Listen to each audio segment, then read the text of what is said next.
Spain and Portugal are two European nations that share a lot of things in common. They're both located on the Iberian Peninsula. They speak closely related languages, Spanish and Portuguese. They have shared historical experiences like Moorish rule and the Reconquista, and they both love football.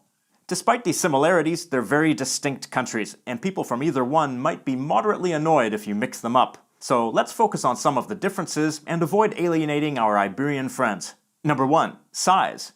At just over 500,000 square kilometers, Spain is over 5 times bigger than Portugal and occupies around 85% of the Iberian Peninsula. Portugal is 92,212 square kilometers in size and occupies around 15% of the peninsula. This difference in size is closely mirrored by the population size of the two countries. Spain has over 47 million people, whereas Portugal has only about 10 million people. Spain has a longer coastline that extends along both the Atlantic Ocean and the Mediterranean Sea, while all of Portugal's shorter coastline is on the Atlantic Ocean. This makes Portugal a bit of an outlier among southern European countries, though it's generally considered a Mediterranean country anyway. Spain's larger size gives it more diversity in terms of landscape and climate. Northern Spain gets a lot of rain and is densely forested, whereas southern Spain is Europe's hottest region with 45-degree days in summer. Portugal lacks these extremes. It doesn't get as rainy or as hot as its neighbor Spain, and I mean at the extremes. Number 2, Spain also has more cultural and linguistic diversity than Portugal. For example, in Spain's autonomous community of Galicia, many of the people speak Galician as their native language, which is a separate language from Spanish, very closely related to Portuguese in fact. The Basque Country is also home to a regional language, the Basque language. While spoken by a minority in the Basque Country today, the Basque language is an important part of the area's history and culture. In Catalonia, the Catalan language is spoken, alongside Spanish. It's also spoken in Valencia and the Balearic Islands, though some Valencians insist that their variety of Catalan is a separate language because of their distinct identity. There's also Aranese, a variety of Occitan, which is closely related to Catalan. These languages are all co-official with Spanish in their respective autonomous communities, and there are others that are not official languages but are recognized by the government. Astur-Leonese and Aragonese. Portugal has one official language at the national level, Portuguese, and Portuguese is the main language for almost all of the country. Another language, Mirandese, a variety of Astur-Leonese, is official at the regional level. Portuguese Sign Language is also recognized by the government. There are a couple of other languages spoken by small numbers of people, and Portuguese is spoken with different regional accents, but there's less linguistic variation in Portugal than there is in Spain. Number 3. Autonomy and separatism. The cultural and linguistic differences in Spain have a political impact as well.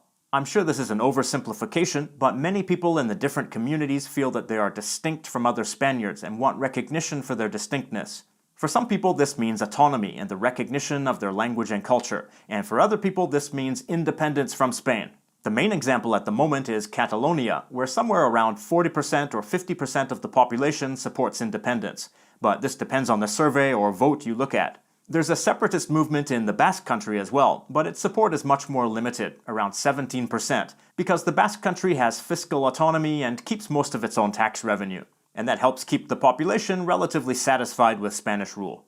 Portugal doesn't have any significant separatist movements. Unlike Spain, the different parts of Portugal never governed themselves as independent kingdoms, and there's a more united sense of identity amongst Portuguese people. Number 4. Spain and Portugal have different colonial histories.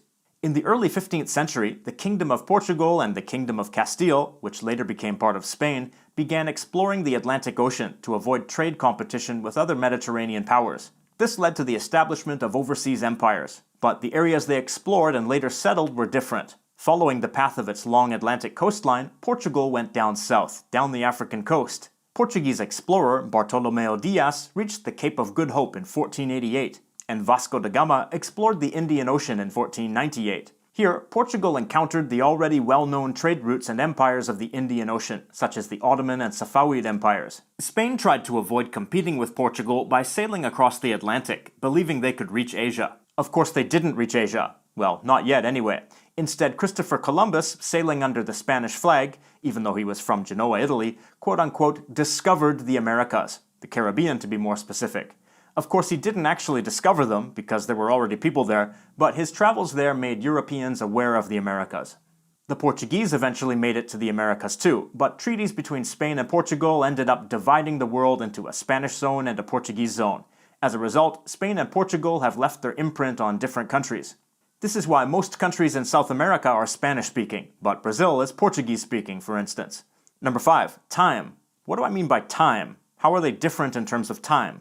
Despite being on roughly the same longitude, Spain and Portugal use different time zones. Portugal, aside from the Azores, which are 1 hour behind, uses the same time zone as the UK, UTC 0. Spain, on the other hand, uses UTC +1, like most of Western Europe and Central Europe, even though in some ways it might make more sense if it didn't. In the summertime, solar noon, meaning the time when the sun is directly above you in the center of the sky, is at 2:30 p.m. in parts of western Spain, rather than, well, noon.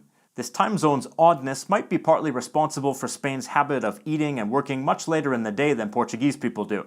Portuguese people have lunch around 12, while in Spain the typical lunch break is from 2 p.m. to 4 p.m. This was historically a nap time known as the siesta, though these days not everyone takes a nap. It depends on your job and where you work. Then they have dinner around 9:30 p.m., but that's actually not that much later than in Portugal. They tend to eat dinner around 9 p.m., so take this with a grain of salt.